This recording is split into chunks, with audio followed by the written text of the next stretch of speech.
Good afternoon and welcome to the Corporation of the Town of Kirkland Lake meeting of council held January the 9th, 2018. Before we start our meeting, I'll just make an announcement that beginning January 23rd, council will hold its regular meeting at Heritage North. We'll have one moment of silence, please.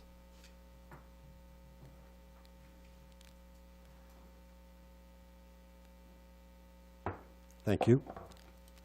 The approval of the agenda. It's moved by Councillor Kylie, seconded by Councillor Morgan. The council approves the agenda for its regular meeting of January 9th, 2018 as presented. All in favor? Should I mention we may have to juggle the agenda.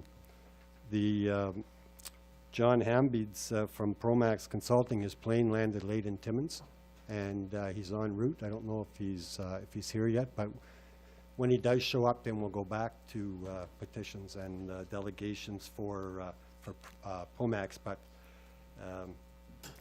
we'll just watch if he comes in. Is there any declaration of pecuniary interest? None declared. Under item 4, petitions and delegations, we have the Kirkland Lake Skating Club 75th anniversary. I'm not sure who's coming up, but whoever's coming up, please. Sure. Okay, so welcome Mary and Tracy and Terry. Backbone of the skating club right here. We're all wearing different hats today. Yeah, that's good. So thank you for having us, Mayor and Council. If you don't mind, I'd like to begin by introducing ourselves.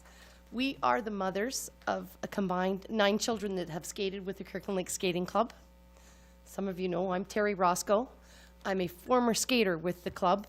I'm a former volunteer, former coach, and I am now back as a volunteer with my grandchildren. Tracy Fong is a former volunteer, and she is an award recipient of the 2014 Skate Canada Volunteer of Excellence Award for all her years of dedication and service. And this year she received her 25-year pin from Skate Canada. Mary Nemchuk has been a volunteer with the Kirkland Lake Skating Club for 38 years.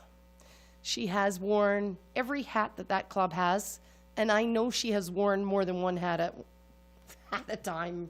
She does a lot for that skating club. Now, she has also won an award. She won the CGKL Lifetime Achievement Award and the Skate Canada Northern Ontario Volunteer Award for all of her years of service. So thank you for having us. I just wanted to give you a brief history on who we were. Moving on with history of the skating club, starting with the rink. Where would we have been without a rink? The original skating rink was built in 1928 and was called the Lakeshore Arena, and was built with a generous donation from Harry Oakes, later to be renamed the Kirkland Lake Community Center. At the time, or in that general area, Ernie Deloy, and that's a colorful name for Kirkland Lake, he was the arena manager, and I didn't know that. He decided that besides hockey, the community should have figure skating. So he put the word out there, and we had someone by the name of Marianne Little in 1939 decided that she would she would rent the arena and give lessons, private lessons. That started, and then she really wanted to have a professional coach. So she enlisted further help and said, like, I want a real instructor. So in 1942, the skating club was formed, and they joined Canadian Figure Skating Association. It's now called Skate Canada. So the very first club coach that we had was Beryl Goodman. We had 240 skaters, and they ranged in age, 240 skaters. They ranged in age from 3 to 53. And that was very common to have skaters that were not in their teens. They were a little bit older. And it was a very active club. And the fees at that time ranged from $10 to $15. And I wouldn't even want to mention what we're paying now, but it's all relevant. The very first ice show that Skating Carnival, the skating club ever had, was March 26, 1943. So here we are, 75 years later. Very happy to be here with you tonight. We've had some pretty famous skaters come from Kirkland Lake. We've had some pretty good hockey players, but we've also had some pretty good figure skaters. We've had 3 bronze Olympic medalists come from Kirkland Lake, starting with Tyler Cranston. He started his skating career in Kirkland Lake in 1956 at the age of 6. We also had Donald Jackson. Some of you may remember Donald Jackson, and Jeffrey Buttle as well. Now, moving along, we've had some world and Olympic coaches skate in, I'm getting off topic here. Sorry. I have to rephrase that. I'm telling a bit of a fib. Tyler Cranston is originally from Kirkland Lake. Donald Jackson, Jeffrey Buttle skated as guest skaters in our ice shows. They're not from Kirkland Lake, so I have to take that back. Who are from Kirkland Lake was Tyler Cranston, Lee Barkell as a single skater, but also as a pair skater with his partner Marilyn Gaylor. We also had Lucille Mathieu and Martha Collins. They skated in professional ice shows. And we've also had Tommy Collins, who started the Champions on Ice ice tour. I don't know if any of you are familiar with that ice tour. And I believe Tommy Collins' sister was Martha Collins. Is that correct? Okay. Now, we've also had club skaters compete at the national level. Elizabeth Pavick. Some of you may remember the Pavick family that had Wood Street Grocery. That would have been their daughter. That was in the 60s. And then we fall back to Lee Barkell, who skated as a single skater and with his partner. We've also had skaters participate in the Ontario Winter Games and the Ontario Provincial Championships. Some of them had great success. Natalia Kristoff, I'm not sure if any of you remember Natalia, she was a provincial champion. We've had lots of skaters participate. Not all of them were able to achieve medals, but they all did well, and we're very proud of all those skaters that were able to attend those championships. And in addition to all that, we have numerous skaters that have tested the highest level in figure skating, the gold test level. The club has produced 2 quintuplet gold medalists, 8 quadruple gold medalists, 14 triple gold medalists, and 32 skaters who have achieved either a double or a single gold test. We've done pretty good. The club continues to operate. We have 3 coaches, and we are down to a membership of 70 skaters. We would really like to bring those numbers up, and we're working diligently on that. So this year, because it's our 75th anniversary, we would like, the reason we are here today is to inform Mayor and Council and the residents of Kirkland Lake that we are celebrating, beginning with an ice show on February 23rd at 7 p.m. We are charging a $10 admission, and elementary school children are free, accompanied with an adult. We also have an afternoon performance that we offer to all the schools in Kirkland Lake, and they come for free in the afternoon, all the students. And we're going to keep our fingers crossed that it's not a snow day. Otherwise, that doesn't happen, and I think it's happened a few times.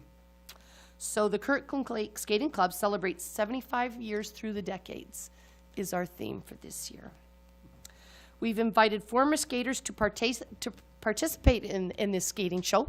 They can either come on the ice for a small group number, or they could come on the ice and just be acknowledged. So we're diligently looking for former skaters. So if any of you are former skaters, please, we'd love to have you on the ice with us. So besides that, we are also having a reunion luncheon on Saturday, February 24th at the Museum of Northern History from 11 to 2 with a minimum cost of $5. The museum has been wonderful to us. They have granted us a month of a free exhibit of memorabilia trophies. That's such a thing that we will have on display for the month of February at the museum.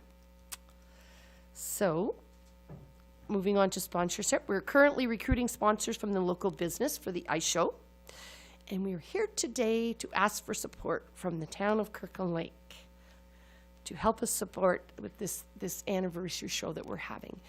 And we are running in conjunction with the 100th anniversary of the town of Kirkland Lake, and we're very proud to say that we are the beginning of the journey of that celebration.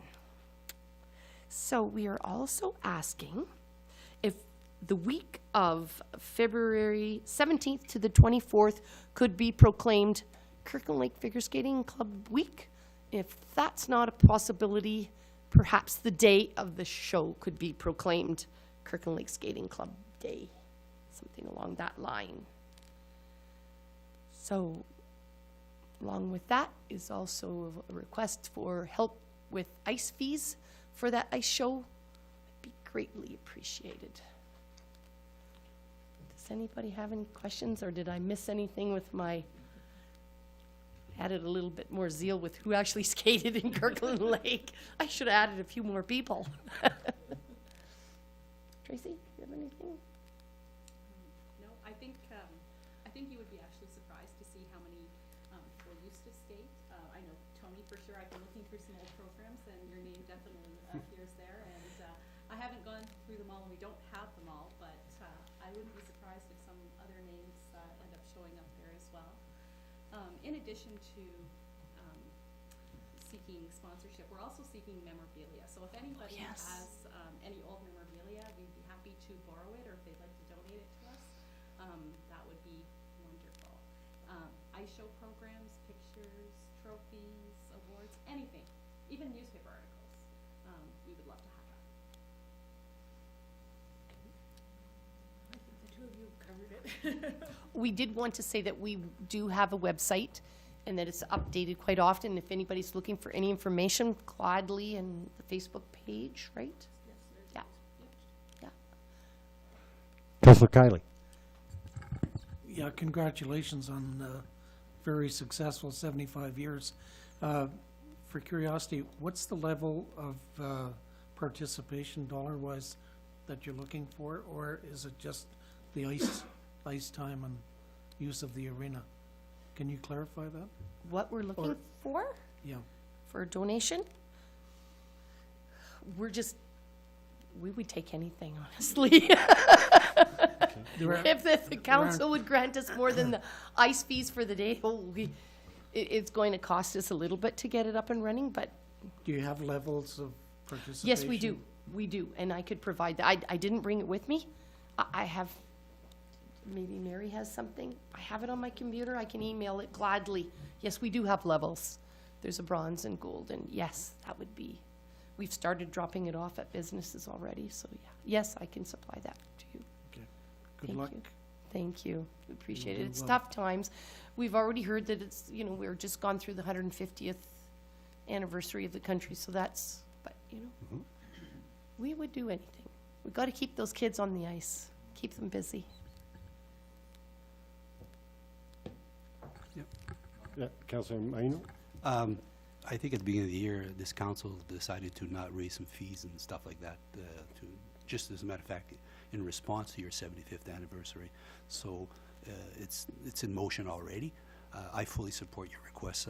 I mean, maybe I'm biased, maybe I should declare conflict, but I had two daughters who did go through figure skating. As a matter of fact, one of my daughters is still a very close friend with Becky, and that's where their friendship started. So just for that itself, I'm very grateful for Mary, the years you put in there, because I was there, and you already had been there 20 years. So, but, I mean, these are significant anniversaries, and I think we should recognize them as a council, because you did provide all this entertainment and growing up activities for, our youth, and some of them are given back to this community as well.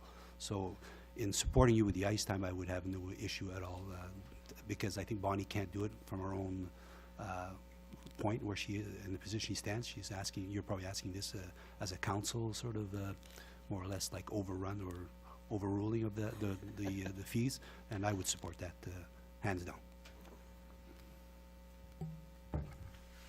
Yeah, 75 years, I think, of operating the figure skating club certainly speaks heavily to the people that are behind the organization all through those years. And with you ladies sitting here today, there's a lot of years of volunteering with the skating club.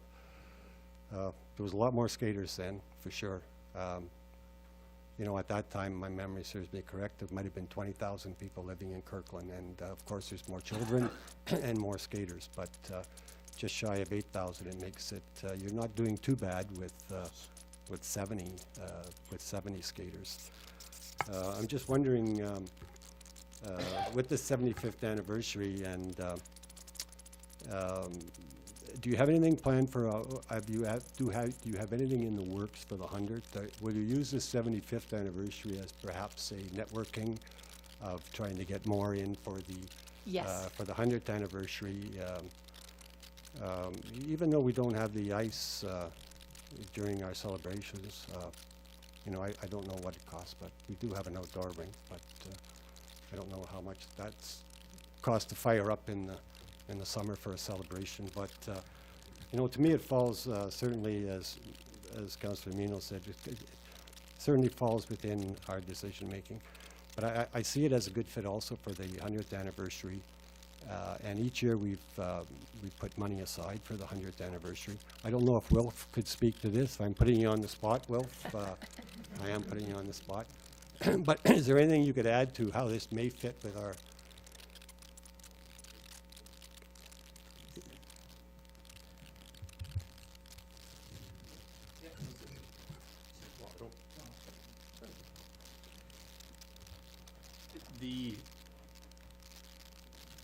The structure that was set up by council for the 100th anniversary includes a fund that is intended to support local groups in their celebrations and events that they would hold during that anniversary. That is certainly something that the Figure Skating Club could access. It is something that they should be in communication with the 100th anniversary executive committee, as those proposals are brought forward to council then for the final improvement. In terms of organizing the time and structure, how it would go and how you do advertising, etc., that also would be very important for them to discuss with the executive committee, as you will see in a subsequent item that they are putting together a media campaign, and it will be covering a lot of that. So it would be shared costs, shared opportunities, and definitely a shared audience. So, yes, Councillor Morgan. And also, just to clarify something, Wilf, with the 100th Anniversary Committee, there is events throughout the year, right? It's not just in the summer. Yes, you'll hear more about that as we come up, but there have been some events that have been held, and that is ramping up, and then it will culminate in the July-August setting. So your carnival next year could be an early part of the 100th anniversary. And thank you, Councillor Morgan, for. Yes, Peter.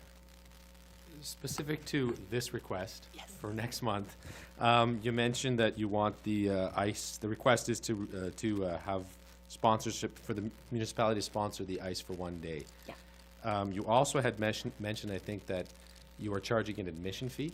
Yeah. So if the town sponsors the one day, will there be admissions that day or not that day?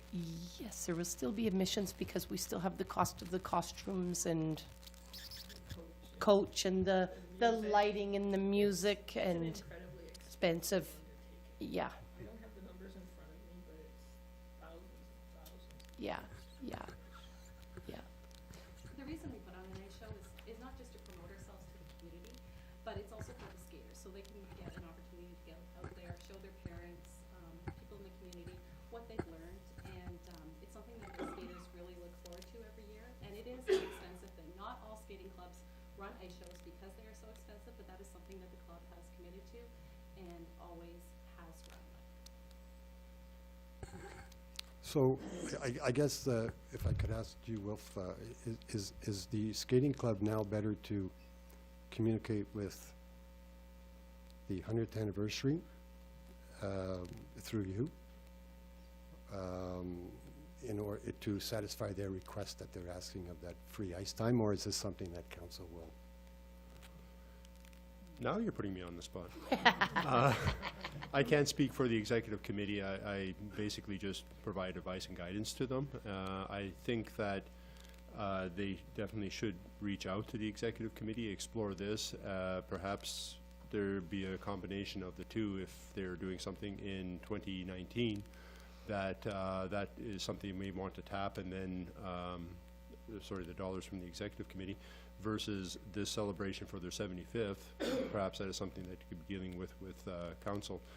One way of potentially dealing with charging admission while getting a municipal grant would be to perhaps approach the executive committee and ask for an amount, and then that amount, see about its return by 2019, it sponsors everything that you're doing, right? It's just one option. I'd have to explore it, and again, I cannot speak for the committee itself, so. But I just make sure I understand, the money was set aside to be administered by the town, but it was open for everyone Yes, in the sir. whole community. Yes, sir. So if they wanted to reach out for that, would they have to go to the committee, or would they come to you? They would go to the committee, because the committee itself is putting together a, I guess, smorgasbord of events and activities, and would try to make sure that it follows with that final say of where the dollars are and how they go, always resides with the municipality.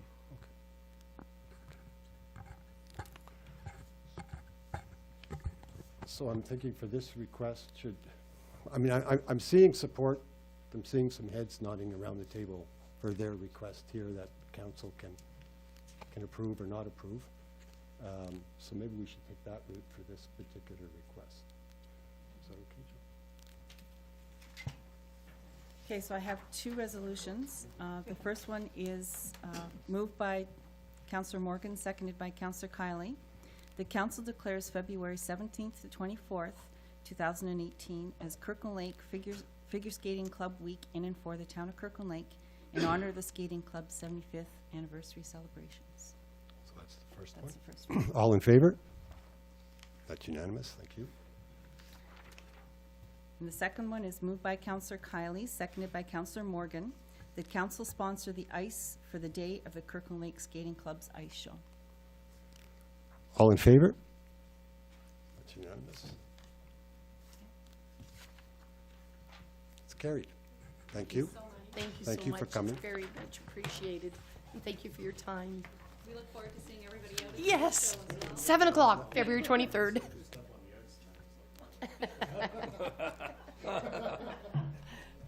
Hey, Mary, you weren't there when Tony was there, right? Sorry? You weren't there when Tony was there. You've been there for so long.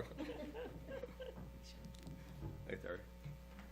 And if you don't want to stick around, you're certainly welcome to, but please, you feel free to leave. Okay.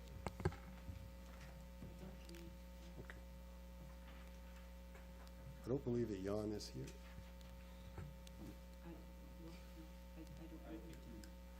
Carry on, and then we'll, okay. So item 5, we have acceptance of minutes and recommendations. It's moved by Councillor Kiley, seconded by Councillor Morgan. The council accepts the minutes of the regular meeting of council held December 19th, 2017. All in favor? That's carried. Item 6, report of municipal officers, Director of Economic Development, Wealth, and Sue Guimo, for the 100th anniversary committee.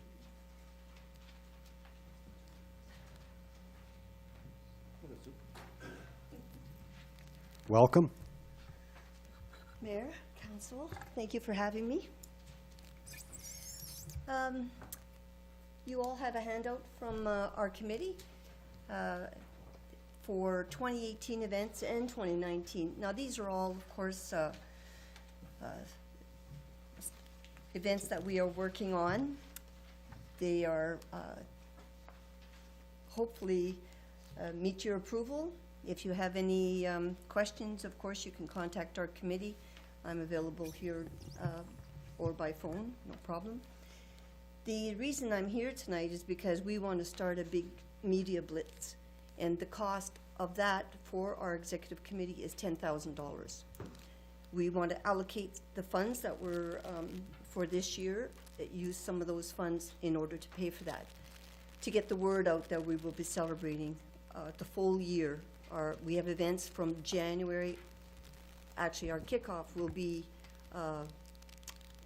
at Northern College in the gym. We are having a New Year's Eve gala, opening ceremonies, and that will be the kickoff for the year 2019, with celebrations every month, continuing to the end of next December.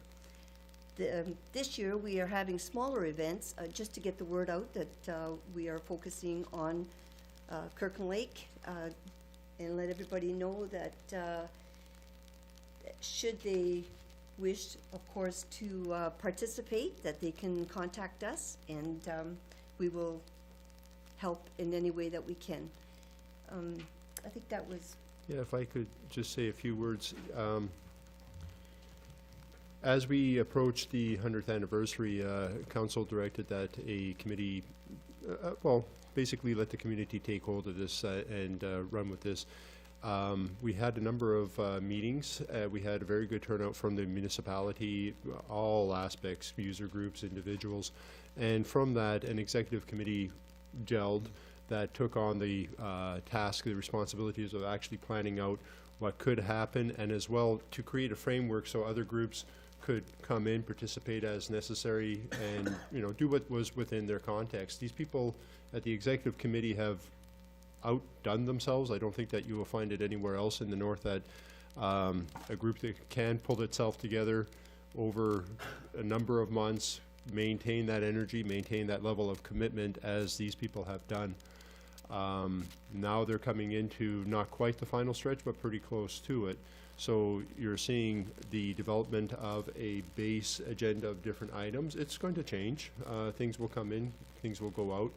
But we're also entering into that phase where we now need to start advertising, because it'll take us about a 10 to 12 month period of advanced advertising in outside markets to make sure people understand and can book their time. What Sue has said is true. You do a media package, it's going to cost you. It does take some time. It's going to benefit everybody.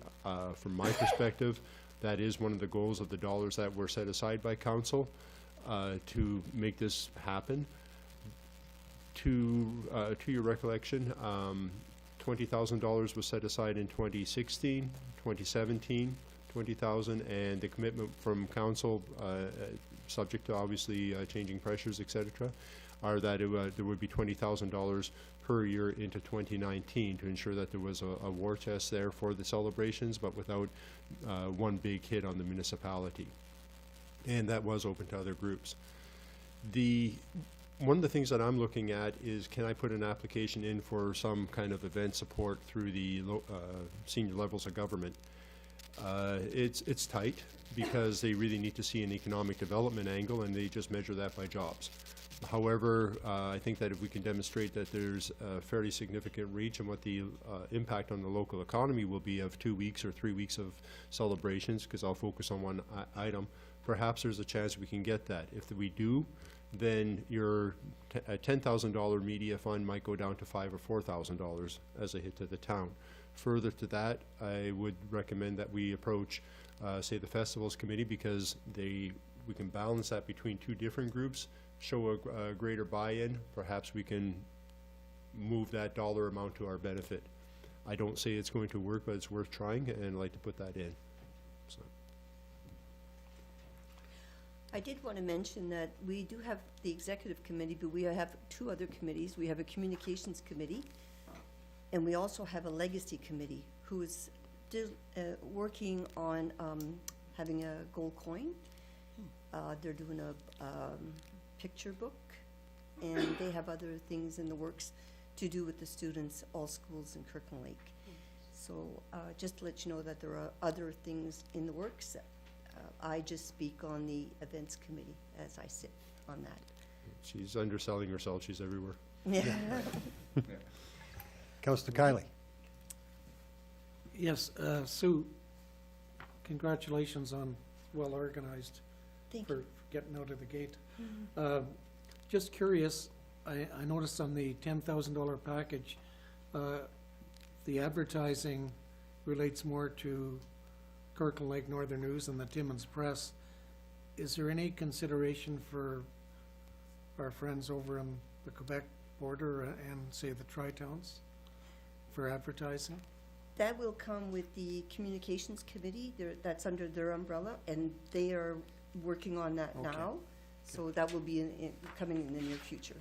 Yes. They're working on it. Yes. Okay, thanks, Sue. If I could add to that, sorry, if I could add to that, the digital aspect, You'd have to come up and sit at the table. I'm sorry. sorry. No, that's fine. The digital aspect of that package will also broaden your reach. So it's not just necessarily the Kirkland area. So the digital package will will broaden outwards, like in our area and, well, as far as you really wanna go, really, cause it's World Wide Web, right? So that's part of it, part of that package, yeah.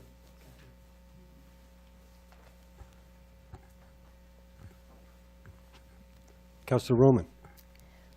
Regarding the funds that are being set aside, is this money in a reserve fund, or is it simply a reserve? Reserve. I believe it's in a reserve. Okay. Which we've only used About 11,000. about 11,000 of since we've started as a committee. So, Tony, Yes, Councillor Shamian. so you're asking us for the money that, like, we'll put that money there for you guys, I guess. It was such a big amount that I didn't want, Okay. as a committee, we didn't want to go ahead and just okay it without bringing it to council and Okay. letting you know what we've been up to so far Okay. and what we're trying to do within this year in order to be ready for 2019. Okay. Thanks, Susan. Thank you. Do we have to vote on this, Tony, or? Yeah, okay.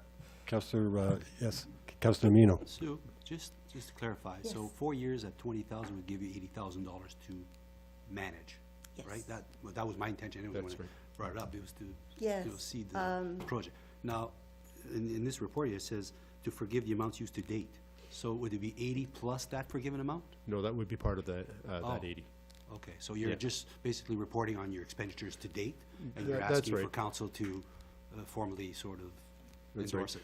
We had a bit of a miscommunication because of the season. I wasn't here when she was here at the same time. We appreciate that we have been directed by council to be responsible for those dollars, and they are being used towards the project. Our intent in coming here was more to make you aware of what has been done, what will be done, how your dollars are being spent, and because it is, as Sue says, a large amount, we want to make sure that you do approve of that kind of expenditure before we get into it. we did the big billboards are on the highway. I don't know if everybody's seen them already, but that is part of that big expense of the 11,000. So to me, it's all good, it's all good. And it is very much just to, an information piece for council and move forward. Okay. A motion that's moved by Councillor Morgan, seconded by Councillor Kiley. The council approves the following requests from the 100th Anniversary Committee. 1, the use of $10,000 from the 2018 anniversary funding to underwrite a media campaign. And 2, to forgive the amount used to date for promotional items. All in favor? It's unanimous. Thank you. And thank you, Sue. Well, thank you. We'll see you again. Yes. And again, to you, Sue and Nadine, if you don't want to stick around, Thank please feel free to you. leave. Yeah, we have another meeting. Yeah.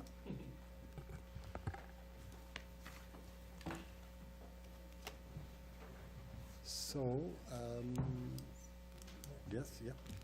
So item number 7 is the introduction, reading, and consideration of bylaws. It's moved by Councillor Kiley, seconded by Councillor Morgan, that bylaw 18-001, being a bylaw to deem lots part of a registered plan not to be registered at 21 George Street, be read a first, second, and third time, enacted and passed. All in favor? Carried, thank you.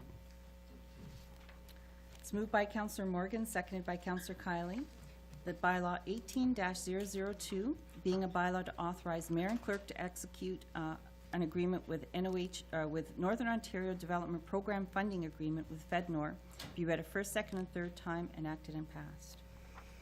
Questions? All in favor? It's carried, unanimous, thank you. He's still on the road. Okay, Waiting for an answer. I know he's on his way into the town. okay. It's moved by Councillor Kiley, seconded by Councillor Morgan, that bylaw 18-003, being a bylaw to appoint Rob Adair as Community Emergency Management Coordinator, repealing 17-032, be read a first, second, and third time, enacted and passed. All in favor? It's carried unanimous, thank you. Notices of motion? None? Confirmation bylaw?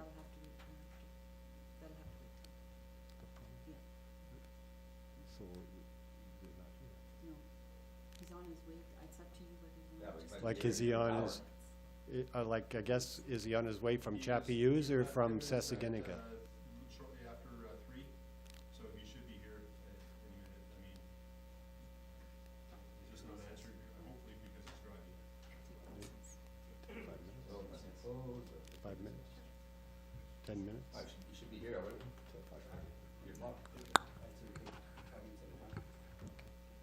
Okay, because I think it's important, I think as some of the audience here today may have came specifically for the report. So you know what, we'll give him 5 minutes, 10 minutes. If he hasn't showed, then, yeah. Yeah, we'll take a recess till 5:30, and then if he has showed, fine. If not. Do I have to-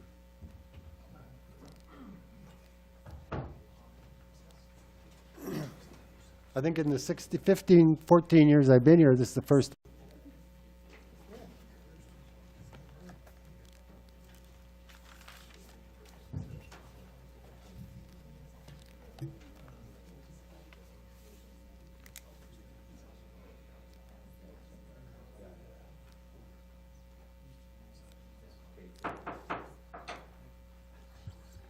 First, thank you, everybody, for being so patient, and the gentleman is here, bad weather and canceled flights, and you've seen everything today, I guess, eh? Yes, Floor is yours. thanks. Not to push. No, you just talk. Okay. Thanks. I was just telling Wilf that when we were doing a job in Miramichi, tried 3 times to get there. It was bad weather in London, bad weather in Moncton, and then the final day I sat in Toronto airport for 8 or 9 hours because of a fog delay. Eventually flew to Charlottetown, chartered a plane from Charlottetown to Miramichi because I finally figured I've got to get this done and over with. So today wasn't bad overall. Well, welcome back to our community. Thank you. Thanks very much. If I could just preface this by saying it's a bit of an unusual master fire plan presentation, because if I happen to turn away and I don't get through to you, just remind me to speak into the mic. Because oftentimes what we find with master fire plans is that they don't get implemented with the intent that they were expecting. And the master fire plan provides all the recommendations. If you had a chance to read even the executive summary, you can see where we're going with it. And what I want to talk about is what goes wrong over the next few years if you decide to approve the master fire plan. So with that, I'll get started. Where's down? Oh, click. Okay. There's some themes within our report, and the themes are about an unnecessarily elevated risk in the town, fire risk and rescue risk. A theme of inadequate data. It's very difficult to tell exactly what's going on in the fire department, the number of staff that are getting out, the number of minutes that they're being able to get out to a fire because the data is inadequate. There's several reasons for that. One is at the dispatch center, the call-taking center. The other is the recording methodology. You have good software. It's not being used to the extent that it can be. We found that there was a lack of evidence of the fire department being engaged in community fire prevention and education. And we know that there's a lack of evidence. We also know that there is an effort towards that, but it's as in 2003 that the Ontario Fire Marshal found that there's no evidence of it, so in fact, from their point of view, it didn't happen. That continues. There's a lack of evidence of property standards, education, and enforcement, which directly impacts, we feel, the fire protection for the community. There is also evidence of budgetary restrictions, a history of that, and we understand that there's certainly competition for limited amount of dollars, but that's certainly affected the fire department over a long period of time. I'm not sure exactly how long, but it's not a recent thing. Like many of the things that we found, it's not recent. A lack of staff training and education opportunities. Also goes with the next bullet about the lack of exposure to other fire services and giving staff the opportunity to get out and see what other fire services do, the techniques they use, the ideas they have, the training processes that are offered by the Ontario Fire Marshal's Office and Community College. And that also is a dollar thing.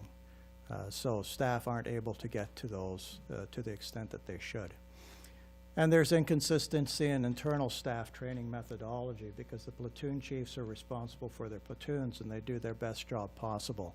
But that means that there isn't consistent training within the fire service. And that may cause a risk issue when firefighters from different platoons are working and they might work differently. We don't have evidence of that, it's just something that could happen.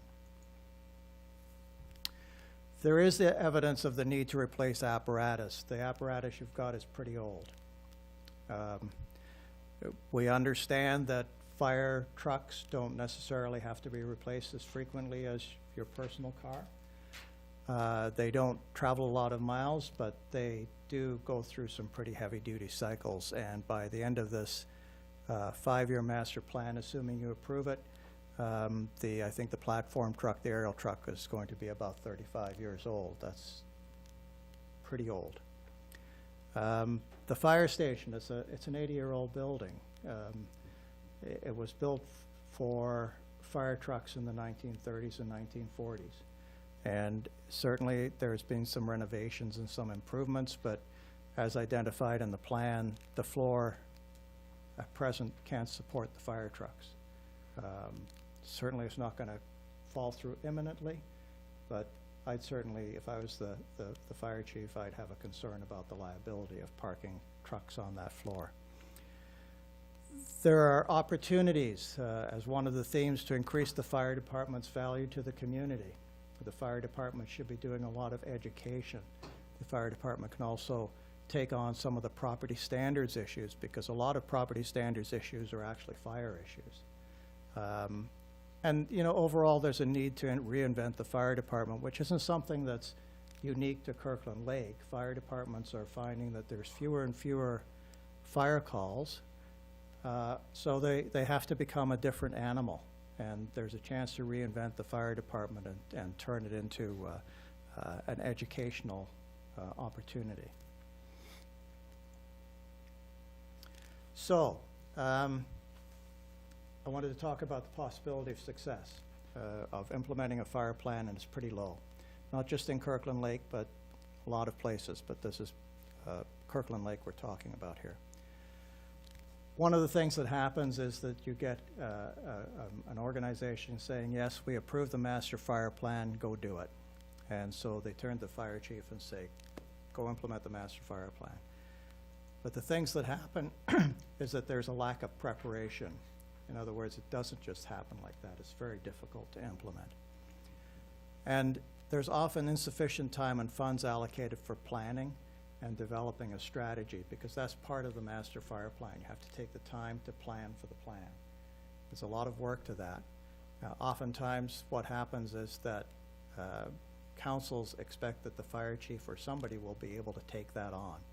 And that's a technique, that's an ability by itself. It needs usually a third party for that unless you have an internal project manager, and some municipalities do. The training to put the master fire plan in place is missed or it's hurried. In other words, somebody says, let's get started, okay? Let's do the training later, let's get started, put things in place. It's not a good way to approach it. In particular, in Kirkland Lake, we've recommended a mentor. That's going to be a difficult thing to accomplish, but it's certainly something you should seek. One of the problems that you may run into is if the chief is expected to achieve the master plan by himself, you don't find a mentor for the chief, and all of a sudden he's left by himself to do the job with the support of his staff. It's very difficult. All of us have been through it in our past lives. We know it's a difficult thing. Councils sometimes offer contingent approval. In other words, yeah, we approve the plan in principle, but you have to come back each year for the money. So it becomes very difficult to do any planning. It means that I'll get what I can this year, we'll do what we can, but things slip away, because funds aren't allocated. And next year, when the chief comes back to look for funds, he may or may not get them. So it's very difficult to do a contingent approval. Some municipalities we've experienced have now gone to 4-year funding mechanisms. And just for that reason, for all their departments, so their departments know what they're operating on for 4 years. It puts the implementation in jeopardy, it delays the change process. It's a frustrating sort of environment to work in. With the fire services master plan, there's a needs triangle, and you have to have precise objectives. The goal is the fire services master plan and the success of it. You have to have precise objectives, so it's not just going out to do it. The objectives have to be planned for. The resources have to be ample. Doesn't mean overwhelming, but they have to be ample to get the job done. And the timing has to be right. So the resources, the money, the staffing, has to be right with timing to achieve the objectives. So as soon as you start pulling on one corner of that triangle, it shifts everything else. So it's got to all work together. That's why it takes a period of time to plan for this as opposed to just doing it. So if you want to make the change, if you decide to approve the master fire plan, if you decide on a direction for your fire department that's different than what it is now, then there's a strategy, and there's got to be a realignment of the structure of the fire department, how the resources are used, the money, the staff, the equipment. Systems, the policies, procedures, data, all have to be brought up to standard, and it's a large job. It's a big job to do that right now.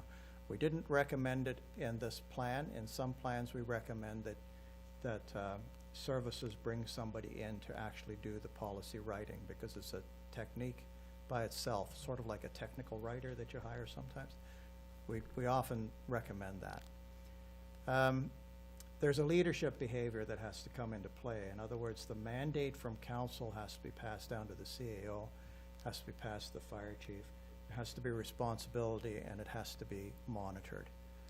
And human resource policies and observation of collective agreements have to change. So the human resource policies, as in what are firefighters for? And even the terminology firefighters is now something that, you find a better word for it, because firefighting isn't the largest part of their job, but it's important. Those sort of things have to be looked at. The culture has to be realigned. We're not just here for emergencies. We're here to educate. We're here to prevent emergencies, and we're here to make sure that the public is safe. And the value then is prevention before response. And then there has to be council support for that value of prevention before response. That's expensive. It's going to cost some money to prevent injuries and fires, and gather that money, get that money back in other ways, get that value back. So the planning process, initially we would say there's about a 20-hour change management planning session. That's a planning session to get the fire master plan underway. What has to be done, what comes first, what comes next, where do the dollars need to flow, and so on. Okay, project planning, it's straightforward. If you have a project planner on staff, project manager, they can handle it. Priorities have to be developed within those objectives, because you can have a whole lot of objectives and then you just go do all those objectives and it doesn't work. Everything goes through the funnel and stops. Formal internal partnerships and external partnerships have to be identified, because fire departments shouldn't be operating by themselves as fire departments. They're almost part of the social atmosphere of a community. They should be working with other departments in the community for prevention purposes, for education purposes. Property standards, social services, fire departments, they all go together. And risks have to be identified in that planning process. Once that's done, then the fire service comes back to council, files the plan with council, and hopefully receives approval to move ahead. The money's laid out, the resources are laid out, the training process is laid out. It gets started, it won't work. I mean, it just doesn't. You get started again. It's the way you do it, and if you follow this sort of plan, it becomes successful. And then in the end, you have a master fire plan. It all hinges on, of course, you know, whether council wants to approve the master fire plan as is written or parts of it, and then where you go from there. So, as I say, a little bit of a different presentation, but I'm happy to take questions about the master fire plan or the recommendations we've made or some of the other aspects of it.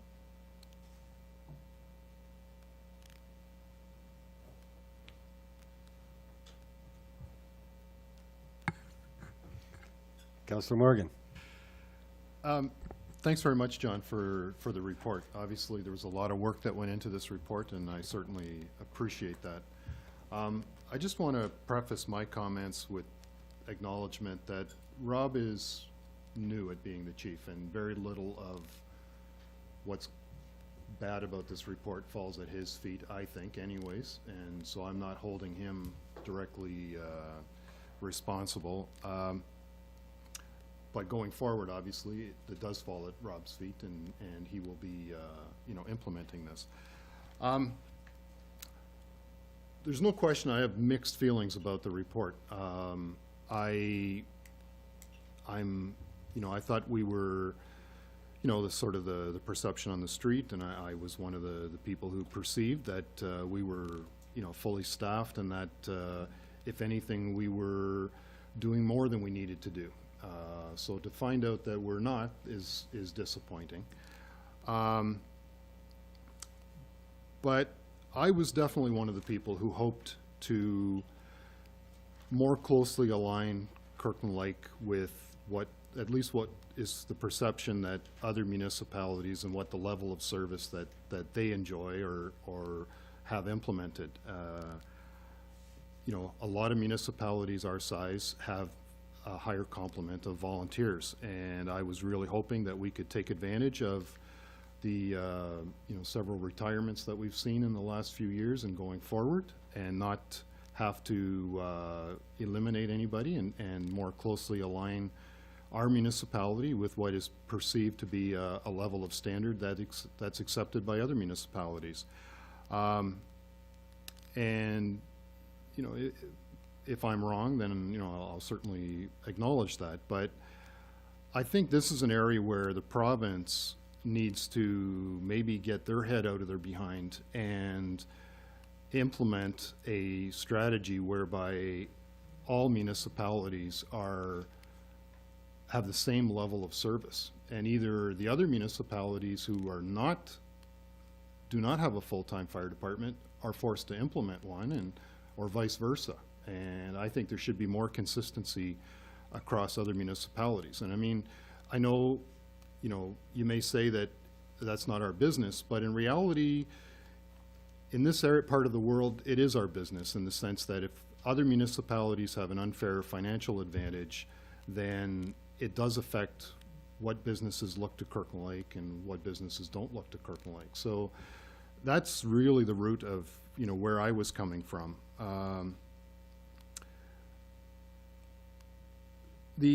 So, you know, that was kind of my background, and I'm not saying that I'm against the report, but it was certainly, that aspect of it was a bit disheartening for me. The other area that I guess I'm disagreeing, but only because I've done a fair amount of reading, because I was, whether John wanted me or not, I was involved in the purchase of the aerial truck. And when I was doing research for that, and you kind of alluded to it earlier in your comments, but it seems that a lot of smaller fire departments are switching out apparatus well before its actual life usage. And so I'd like to look a little bit more at that in the future, but again, that's only my opinion. And the other thing I just wanted clarification on, and I guess this is the only actual question I have for you, is With regards to the floor at the fire department, did we not get an engineer to come and look at the floor when John first raised the concern? So is it okay or is it not okay to park the existing apparatus in there? The report, I might be paraphrasing, the report from the engineers is that it's not at imminent risk of failure, but it should be repaired as soon as possible. Okay, so. But that was 7 months ago, so I don't know what imminent is anymore. Okay, all right, okay, thank you. That's, Councillor Kiley. Yeah, very concise report, John. Couple of questions.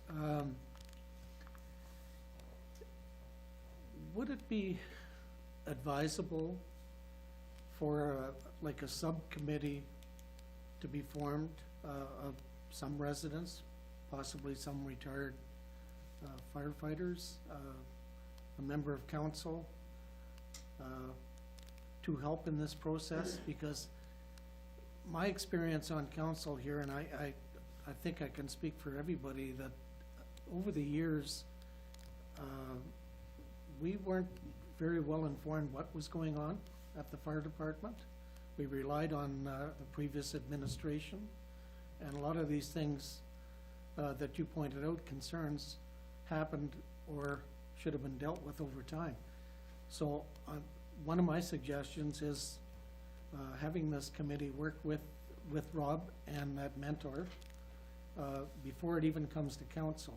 More as the council member, more as a resource person as to what council, if they have any questions, or to be involved, not to do the job, but be there as a resource person and have a better understanding, because I don't think we have a full grasp of the fire department's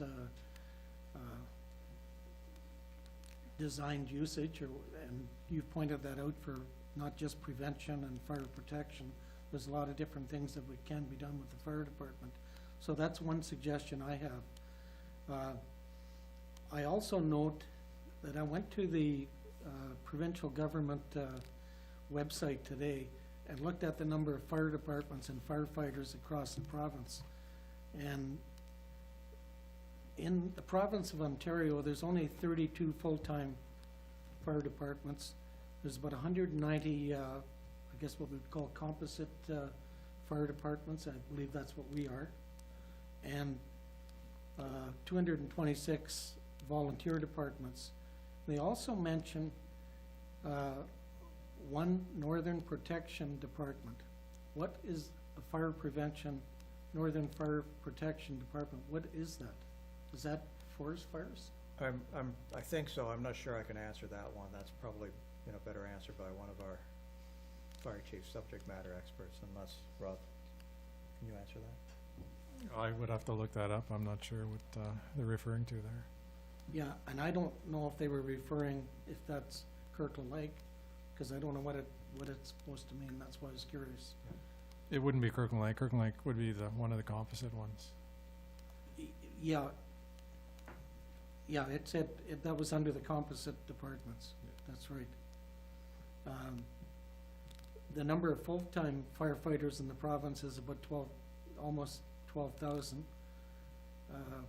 Volunteers about 19,500, and part-time firefighters, which I found rather interesting, because anytime I've ever brought that up, it was like taboo. There are 343 part-time firefighters.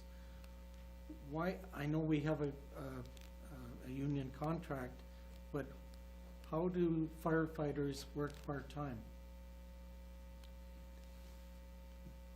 It depends how they're classified and the contract that they're working under, assuming they're working under a contract.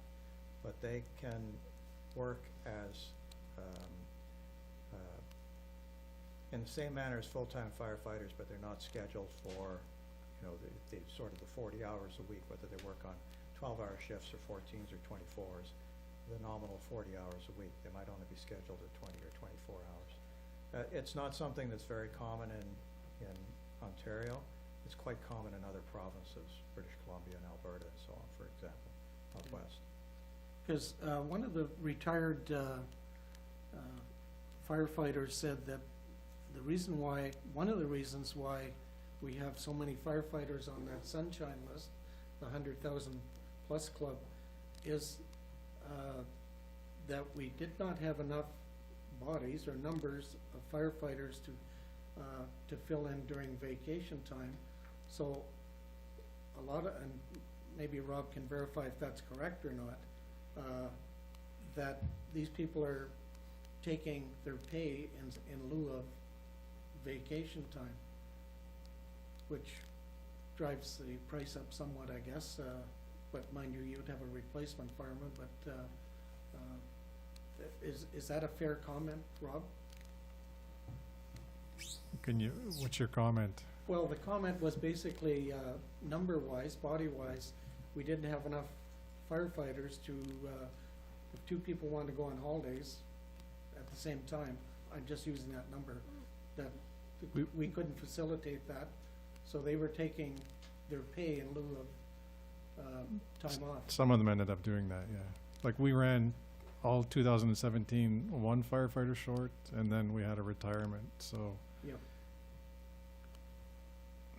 at least half a Maybe- year, maybe at this least half a occurred year. During that time when we were short? Yeah, two- yeah. I'm not sure, to At be least honest half a year we were short 2 firefighters, yeah, of 2017. Okay, that would make sense. Yeah. But, what's your comment or, about part-time firefighters? Is that a possibility? It's not gonna be a possibility in this contract, obviously.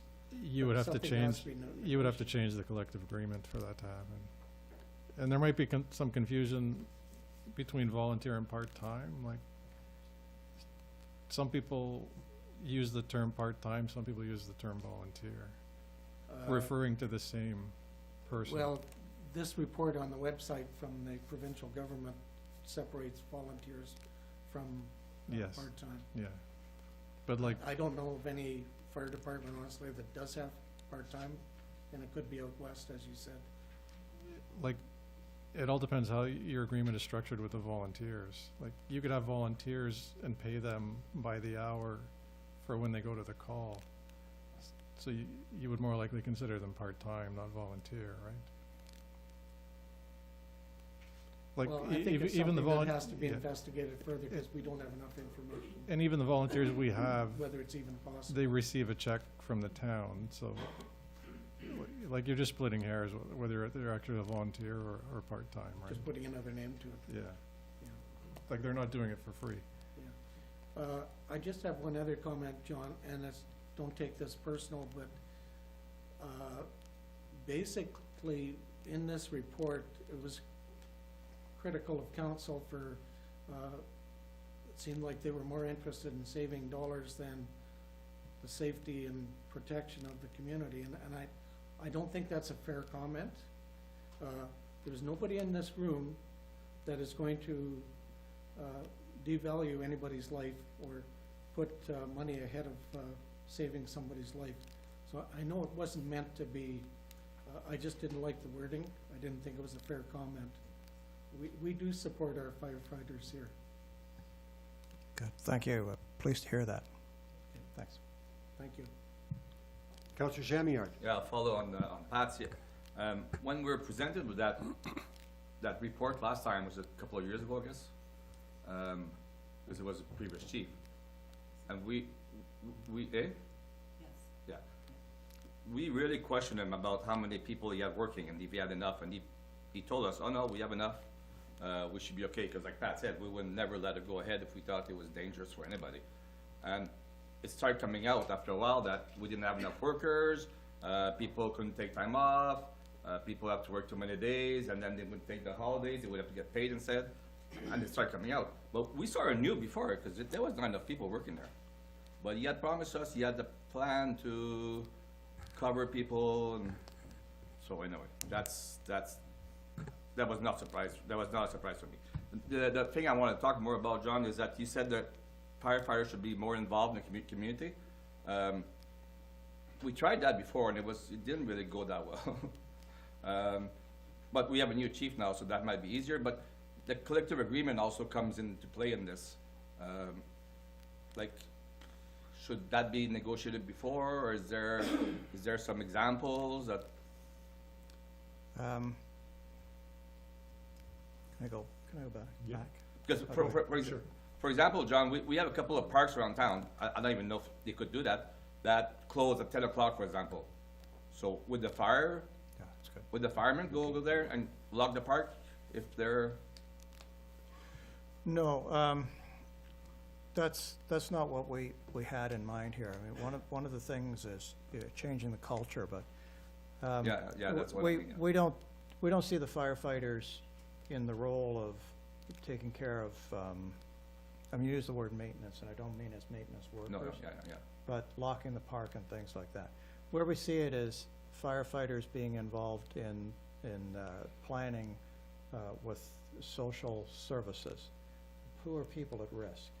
And can they visit those people at risk? And I mean, it's a long report, and if you look at the best practices, even though what we've said about best practices, if you look at some of the best practices in the UK and other places, the firefighters actually go where social services have identified people at risk to try and educate them about fire safety. So it's all related to fire. So, you know, it's the type of thing where if it's a fire-related issue, then firefighters should be involved. They're not just there to respond to the incident after it started.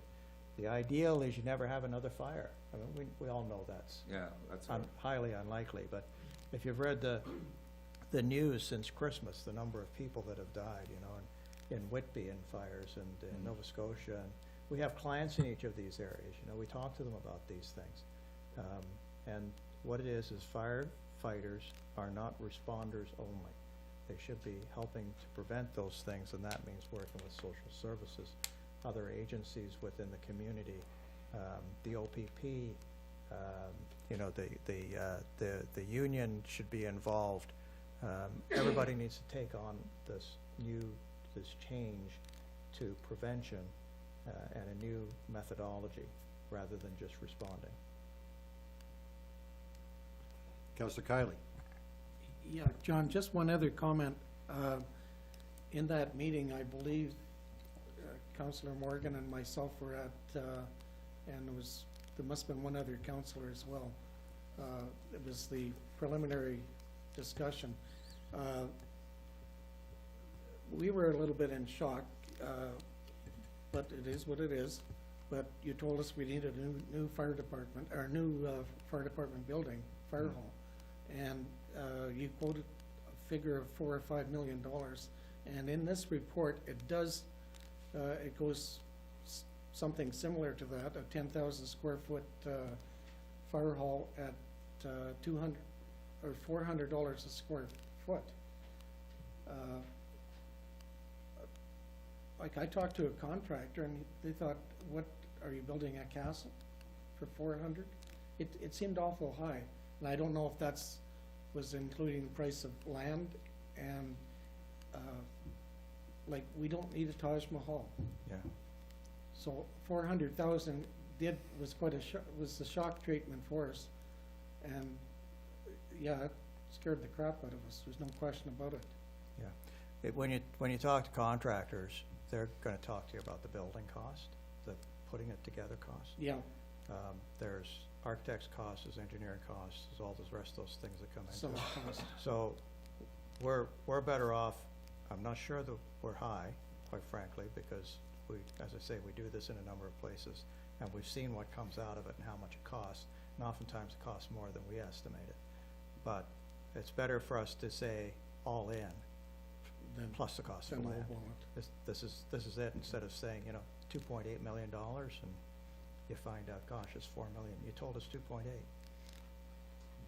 Okay. Yeah. I'll buy that. Thanks, John.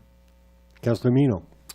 John, my first reading of this report, I was not too impressed in terms of the negativity that was throughout the whole report. I'm a guy in education. In education, we'd like to provide some positive feedback so there's something to build on. I feel really bad for our firefighters and our chief, because when I read this whole thing, nothing positive was said. So there's no building blocks to move forward with, because we usually learn from some positive things we do as well. So hopefully you could bring something positive to this force, to this council, so that we may have a better appreciation of the whole report. Having Can I, said can I that, just respond to that? sure. I appreciate that.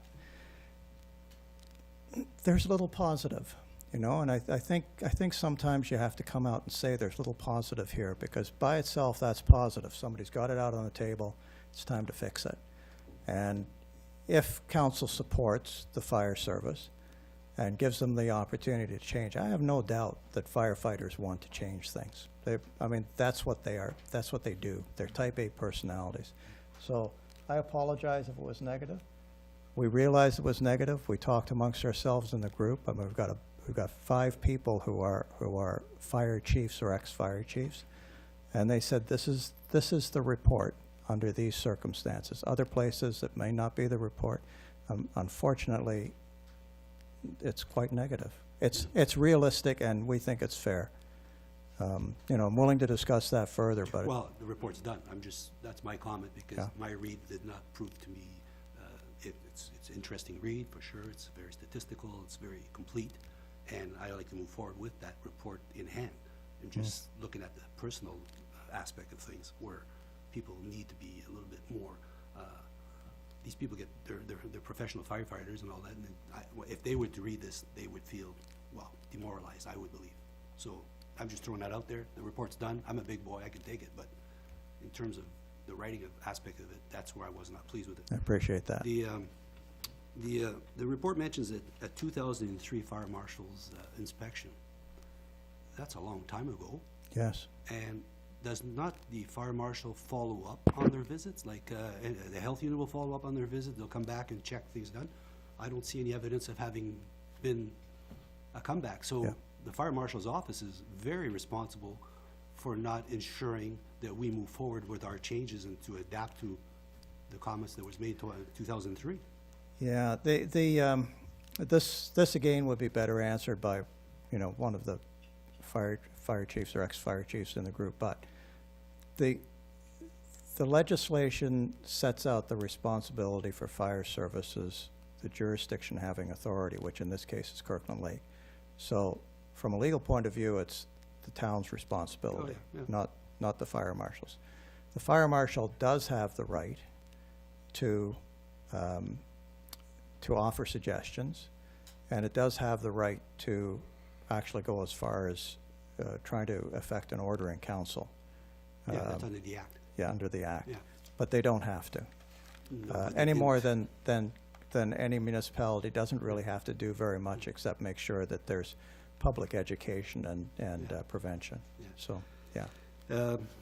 You spoke at length with benchmarks and with best practice, and after I read that, I'm no further ahead in terms of what I could approve in terms of a plan, in terms of benchmarks, because benchmarks don't seem to be available on a sort of even province-wide basis. They come from all over the world. There's nothing there for us to grab on, and there's nothing there for Rob to grab on. So we go with what we've got. If we responded within 9 minutes of all the calls, and that's satisfactory to Rob and the fire marshal's office, then I think we're reaching a benchmark. But the way you describe the benchmarks, there's no definite plan for me to tie these into. And same thing with the best practices. You spoke at length in there about what they do in this school, what they do in that place, and all that. None of that is recommended through fire services in Ontario. It's just it's like a study of what's being done somewhere else, but there's no framework for us to build on. So I don't know who provides that, or is there one out there? That's my other question. Well, shall I answer that question? Sure. Sure. Well, as you read, you could rely on NFPA. You might want to adopt NFPA 1720, and I think that's fair to do. Well, that's the one we should. I don't have anything that says that's the right benchmark, but you can adopt that as one because it's pretty widely known and to strive for. You will find, though, that in most municipalities throughout North America, it's strive for. It's not a benchmark which says, gosh, you know, last year we didn't meet it, we better hire 2 more people. that's not what happens, because when you get into benchmarks, and if you adopt the benchmark as the order of council, then you have to do something when you don't meet it. And what that means is then you commit yourselves as council to adding more people if necessary, or changing the method of working or something like that. So there are difficulties with that. From a best practice, which is different really from the benchmark, there are practices which have been seen around the world which reduce the incidence of fire and risk. And you can adopt some of those, and we talked about those, working with social services and so on. But you're right in that the province doesn't really assign a benchmark. At one point, they used the 10 and 10 firefighters in 10 minutes. They don't necessarily support that one anymore, but it's still there. It's under review. What occurs is it's the same responsibility as other emergency services. EMS is most usually run now by upper tier municipalities, and they establish their benchmarks, established on medical research and whatever the community thinks. If you read some of the information that the OFMEM has put out, it talks about taking into account some of what the community desires.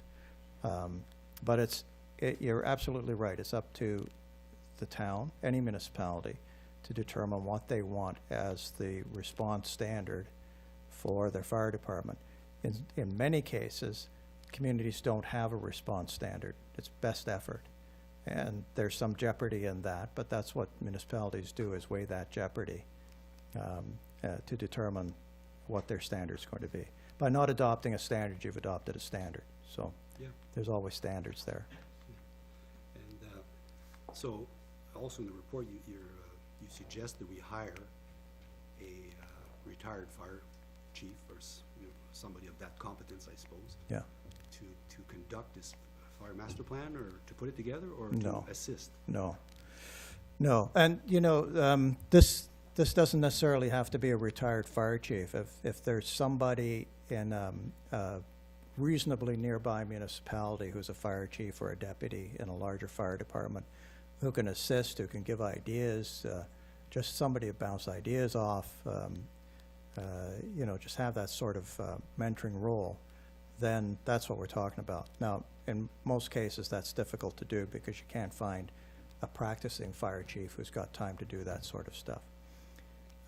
In the case of hiring a retired fire chief, their purpose would be more of an executive fire chief, one that doesn't necessarily do anything but helps guide. And that's the role that we're suggesting. It's just an opportunity to have somebody to talk to about ideas and to get processes underway and provide the confidence levels that are required under such circumstance. So just following up on that, then, if we were to plan the plan, then is there consultants available in the province of Ontario, which is most closely related to fire services of our nature? Are there consultants that would be able to sit with Rob and perhaps guide and assist? Yeah. It's like anything else, though. You have to choose the right group, people. If you have, within the community, though, if you have somebody on staff who's perhaps a PMP, certified project manager professional. No, we don't have that. Not certified. Well, I mean, you might have. There might be people like that.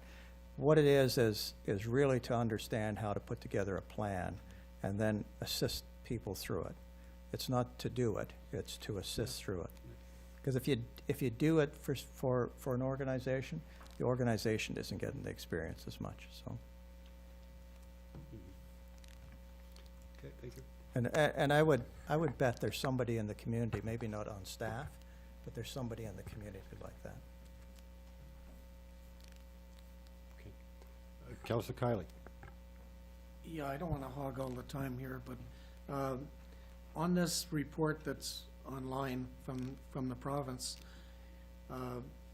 it says the average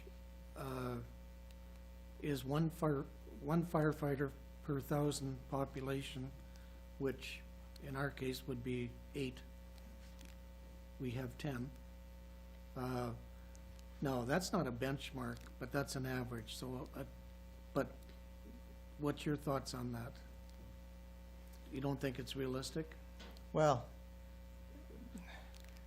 the reason we know so much about benchmarking and best practices is because I couldn't understand benchmarking best practices.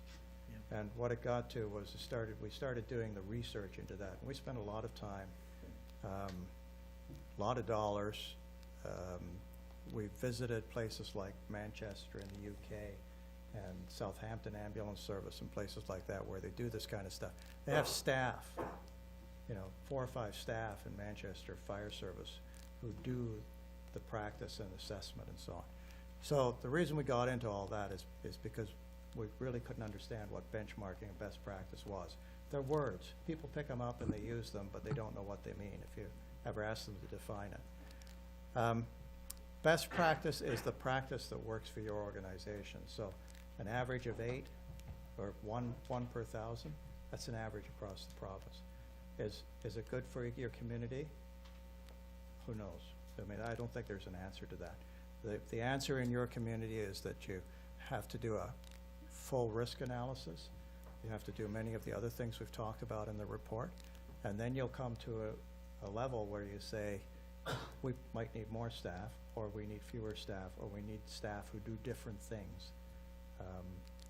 Prevention, for example, rather than response. So it's what fits your community.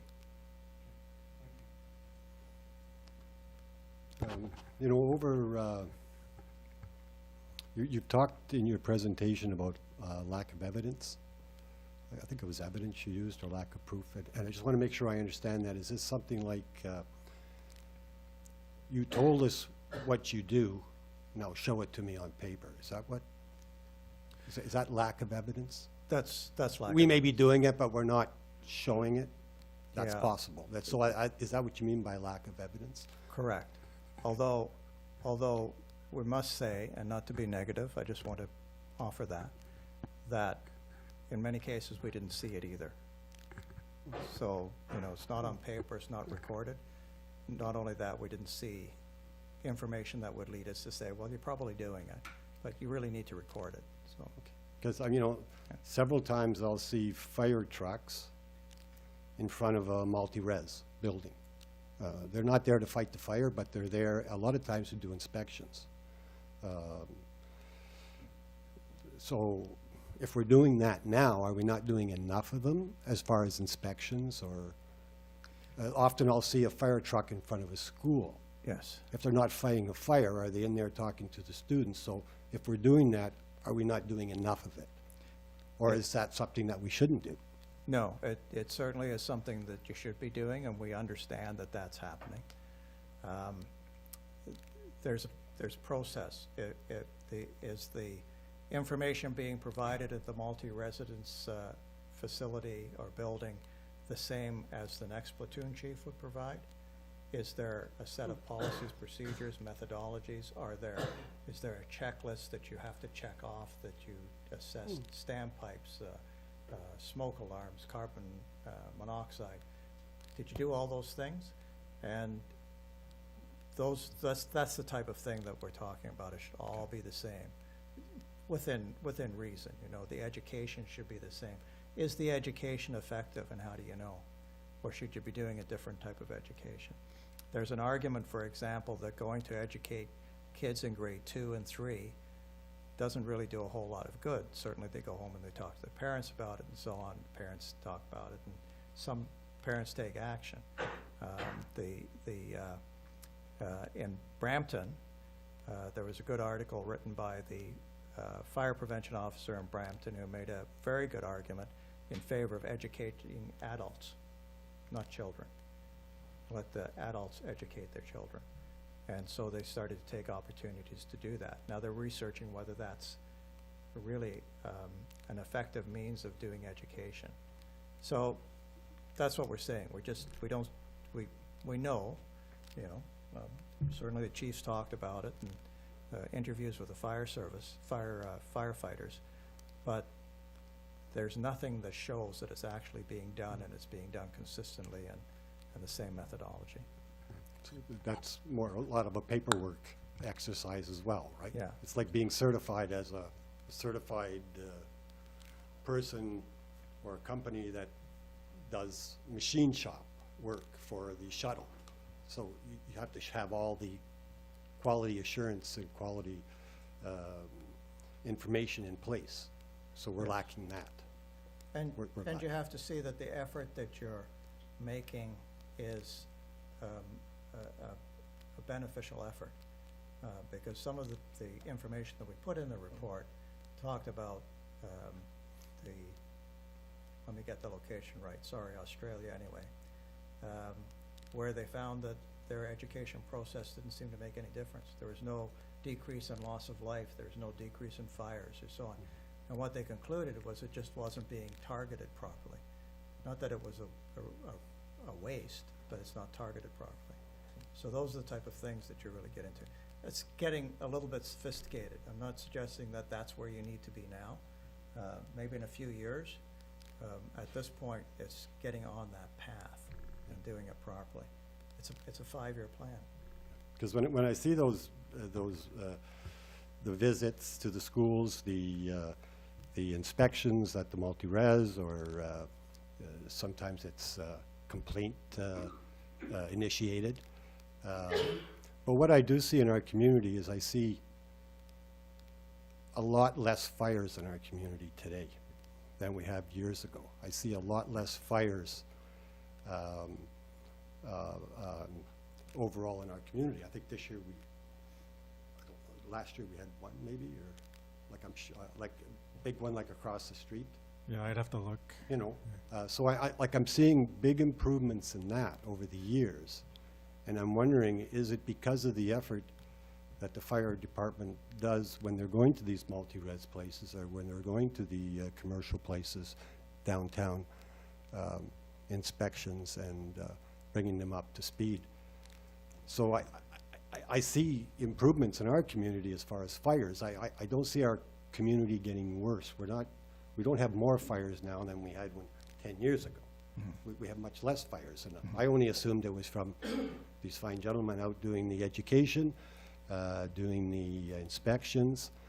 You know, as far as our firefighters being engaged in the community, they're heavily engaged in the community at many, and our volunteers, whether it's through fundraising efforts for other associations, or just getting themselves out into the public.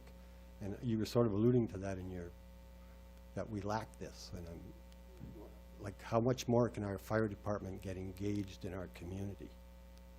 I think there's probably a lot more that they can do, and I think that's part of the planning session to start exploring that. I think I should relate to you what Chief Terry Allen, one of our consultants, talked about when he was chief in Cambridge.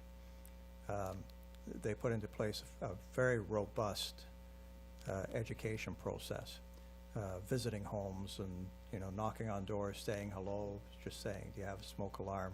This was before the days of, some of it was before the days of legislation for smoke alarms. He said in Cambridge the incidence of fires went down, and the problem was that he couldn't tell whether it was due to the education efforts or whether it was due to improved building materials and improved building requirements.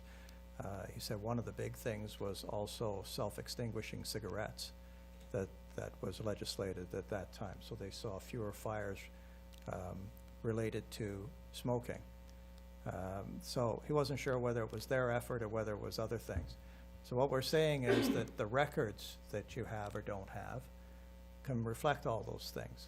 So if you put the effort into something, you plan for this change, put the effort into something like using the record management system to determine how many firefighters got on the scene, what kind of incident it was, what the cause of the incident is, all those things, then it gives you information to make decisions where to spend your money. And the right place to spend your money might be in education, There might be other places that we can't identify right now, but that's what we're trying to get across, is to utilize those things you already have, because it may or may not be what efforts you are doing. Under any circumstances, I'm not suggesting that you don't continue doing what's being done. We suggest that it should be policied properly. The procedure should be the same within, general requirements, and that it should be properly recorded, just from a liability, and also then finding out what things work and what things don't, so. And just my last question is, having the 24-hour shifts, has that changed the fire service or the service that they provide, as opposed to having, say, 8-hour shifts or 12-hour shifts, when more firefighters can maybe be out in the community at the time, as opposed to? So have you noticed anywhere across the province that the 24-hour shifts have impacted positive or negatively on fire service yeah. protection in a community? And I'm just relating this to you because I can't bring up statistics right now. So what we see about 24-hour shifts is that from the point of view of staffing, it doesn't really affect the fire service being provided. Strangely enough, firefighters seem to be sick on their one shift every 7 days, so you have an illness issue. Where it affects a smaller fire service, the size of Kirkland Lake, is if you want somebody to be responsible for fire prevention. That's their job, go out and do fire prevention. If they're on a 24-hour shift and they're only in, twice a week? Something like that? You can't be responsible for fire prevention twice a week. It's a 5-day-a-week job. It's the same for education. It's a 5-day-a-week job. So now what has to happen is that you would then have to shift those people off the 24-hour shift and put them on 8 hours, 5 days a week, which is fine. I mean, I don't think that's a problem. And volunteer backup for those other shifts. And you might have to, in any case, even if firefighters were on 10s and 14s, because while the platoon chief or somebody responsible for education is on the 14-hour night shift, they still can't do the education part. So, this is what we talked about, structure. Is the structure of the fire service has to adapt to the roles that are really being played. Yeah, but, how do you, like we were mandated through arbitration, 24-hour shifts. So how do you reverse that? And if we wanted to do that and head towards what you were talking about in your report, how does a community our size not fight, but negotiate with a powerful union body as the firefighters, when all our negotiations are arbitrated? So how do you do that? I mean, how do you do that if we want to set our direction? How do we change that? Yeah. Certainly it's recognized as being very difficult, and it's the sort of thing that you need legal advice on rather than my advice. No. That's a real point for negotiation. I'm not suggesting that you then try and change everybody off a 24-hour shift, but there might be selected individuals that you change off. And then you would have to work out, depending on what your collective agreement actually says with the association, as to the coverage for those other shifts, which have now been vacated or perhaps being vacated, so that you can do education and prevention, as an example. So I think, certainly those are some of the things that you need legal advice about, but it's an effort towards that end. And you can, often it takes a long period of negotiation to satisfy those things, but it's worth the effort. Thank you. Councillor Kiley? Yeah, just to elaborate where Norm was coming from about finding some positive things in the report, I will say this. I've talked to a couple of firemen and a retired platoon chief, and Rob, this is directed to you personally because you inherited a hornet's nest and have to deal with it. And one of the comments that they told me was, since you came on board, that morale has been much, much better. We've gone through 3 fire chiefs in, 40 years? So there's been a lot of change, but I think, Rob, to your credit, you've got the buy-in of the staff, and you can build on it. So we support you 100%. Thank you. Peter, yes. Yes, hi.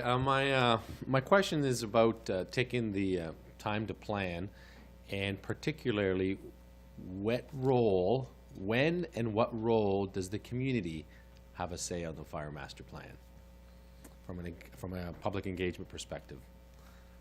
That's up to the community. Some communities have a public meeting, often not very well attended, we found.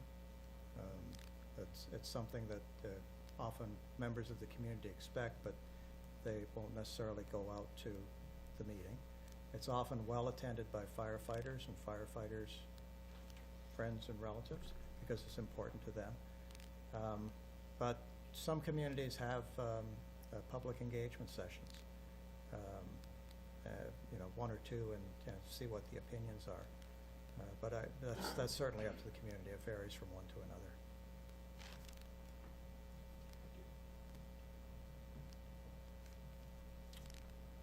Okay. No other questions? Certainly want to thank you for Thank you. making an extra effort to get here tonight, and we look forward to you joining us in the next meeting as well. Thanks very much.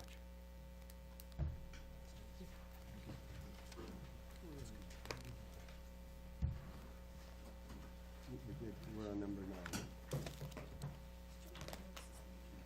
We went notice of motion yet before we went off. And item 9 is confirmation bylaw. Sorry. Oh.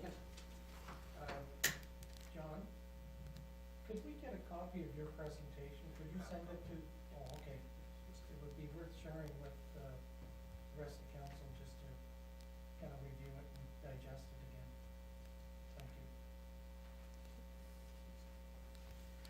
It's moved by Councillor Morgan, seconded by Councillor Kiley, that bylaw 18-004, being a bylaw to confirm the proceedings of council at its meeting held January 9th, 2018, be read a first, second, and third time, enacted and passed. All in favor? Unanimous. Thank you. Councillors' reports. Certainly just want to wish everyone a very healthy and happy 2018 from council.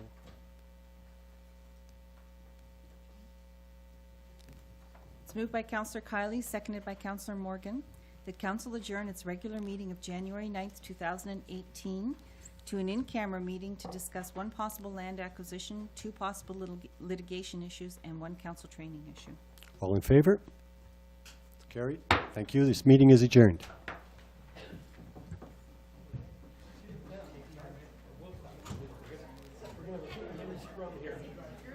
We're going to